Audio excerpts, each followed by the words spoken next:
My name is Katie Andersen, and I'm a member of the Dana Hills High School PTSA. I was recruited to go play soccer at Duke University in Durham, North Carolina, back in the 80s. I graduated from Duke with a Bachelor of Arts in Sociology and Markets and Management Studies certificate. After college, I worked in the high-tech field for 15 or so years, both here in the United States and in Oslo, Norway. When my husband and I moved back to the United States, I decided to get into the college counseling world, and I went back to UCLA Extension and got my college counseling certificate. I love working with teenagers, and I'm so happy that I'm involved with my own, my kids are now at Dana Hills High School, and when I work with kids, I understand what they're going through. Every year that I've watched my kids go off to college, I think they have a great chance to start a new phase of their lives. And it makes me, one of the reasons I've gotten involved in the Health and Safety Committee is because it becomes a difficult thing when you think about adding drugs and alcohol on top of just regular life experiences like going off and starting, going off to college and moving to a different place and living on your own. And so I've been wanting to be involved in this for some time, and I'm so happy that we finally started this Health and Safety Committee to help address the issues at our high school that are honestly very common problems at all of our high schools.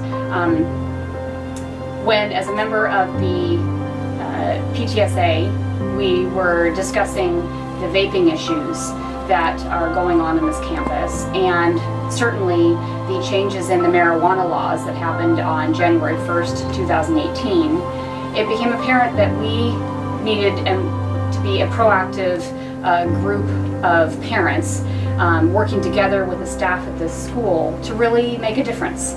We are a very proactive group of parents who want our kids to have the best chance of being successful. So we formed the Health and Safety Committee for three specific purposes.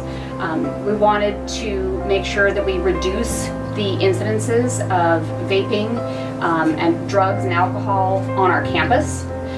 We wanted to communicate to parents about what these devices, especially the vaping devices, look like today.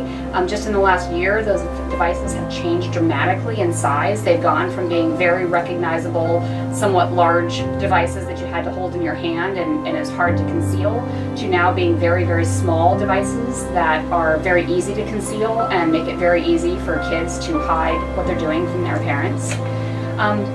And we want to make sure that our campus is a place where we develop a no-tolerance policy for these activities.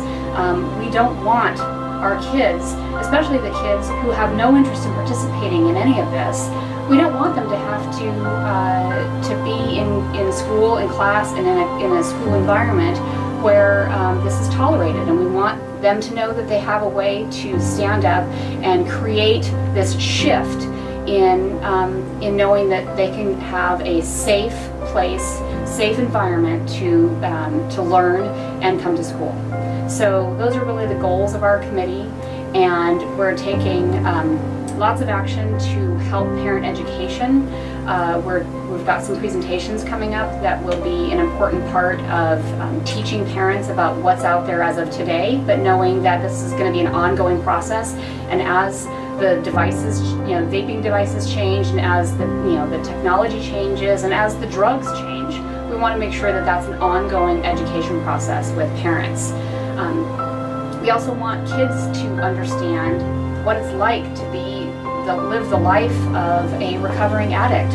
It is not an easy road, and when teenagers start to see what that looks like and feels like in terms of what life choices lie ahead of them, hopefully they will understand that those choices don't necessarily lead in a good direction, and all of these things are quite avoidable. And it takes a strong character to stand up and say, I don't want to be a part of that, and I don't want that, I don't want to be around it, and I don't want it as a part of my life.